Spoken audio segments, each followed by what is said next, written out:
میں تو جب بھی سورہ یوسف پڑھتا ہوں نا جی تو دل کی دھڑکن تیز ہو جاتی ہے، رقت طاری ہو جاتی ہے. یہ ایک ایسی صورت ہے جتنی بار آپ اسے سنیں تو آپ ایک وکھرے جہاں میں داخل ہو جاتے ہیں. الف لام را، یہ کتاب روشن کی آیتیں ہیں. ہم نے اس قرآن کو عربی میں نازل کیا ہے تاکہ تم لوگ سمجھ سکو.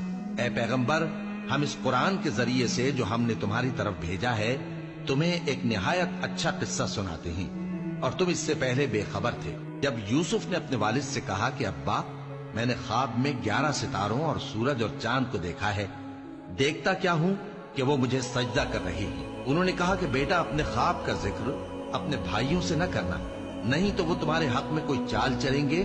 کچھ شک نہیں کہ شیطان انسان کا کھلا دشمن ہے، اور اسی طرح اللہ تمہیں برگزیدہ و ممتاز کرے گا اور خواب کی باتوں کی تعبیر کا علم سکھائے گا. اور جس طرح اس نے اپنی نعمت پہلے تمہارے دادا پر دادا ابراہیم اور اسحاق پر پوری کی تھی، اسی طرح تم پر اور اولاد یعقوب پر پوری کرے گا. بے شک تمہارا پروردگار سب کچھ جاننے والا ہے، حکمت والا ہے. ہاں، یوسف اور ان کے بھائیوں کے قصے میں پوچھنے والوں کے لیے بہت سی نشانیاں ہیں. جب انہوں نے آپس میں تذکرہ کیا کہ یوسف اور اس کا بھائی ابا کو ہم سے زیادہ پیارے ہیں، حالانکہ ہم جماعت کی جماعت ہیں، کچھ شک نہیں کہ ابا کھلی غلطی پر ہیں. یوسف کو یا تو جان سے مار ڈالو یا کسی ملک میں پھینکاؤ، پھر ابا کی توجہ صرف تمہاری طرف ہو جائے گی اور اس کے بعد تم نیک لوگوں میں ہو جاؤ گے. ان میں سے ایک کہنے والے نے کہا کہ یوسف کو جان سے نہ مارو، کسی اندھے کنویں میں ڈال دو کہ کوئی راہگیر اسے نکال کر کسی دوسرے ملک میں لے جائے گا. اگر تم کو کرنا ہی ہے تو یوں کرو.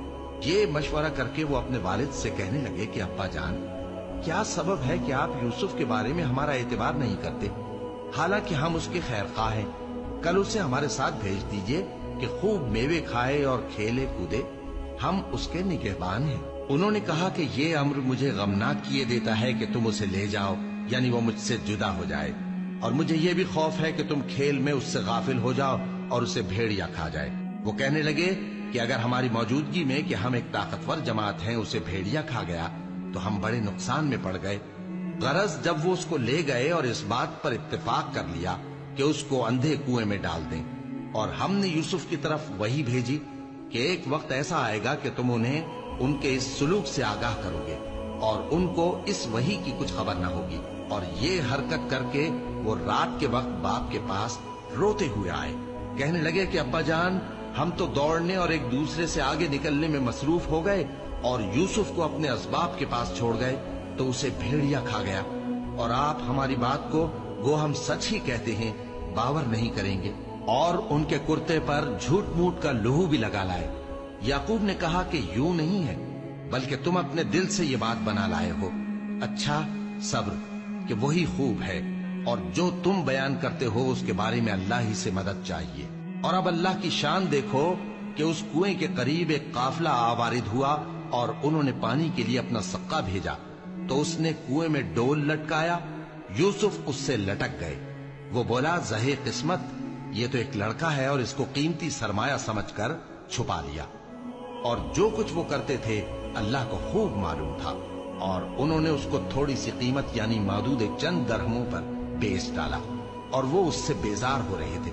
اور مصر میں جس شخص نے اس کو خریدا اس نے اپنی بیوی سے، جس کا نام زلیخا تھا، کہا کہ اس کو عزت و اکرام سے رکھو، عجب نہیں کہ یہ ہمیں فائدہ دے یا ہم اسے بیٹا بنا لے. اس طرح ہم نے یوسف کو سرزمین مصر میں جگہ دی، اور غرض یہ تھی کہ ہم ان کو خواب کی باتوں کی تعبیر سکھائیں. اور اللہ اپنے کام پر غالب ہے، لیکن اکثر لوگ نہیں جانتے.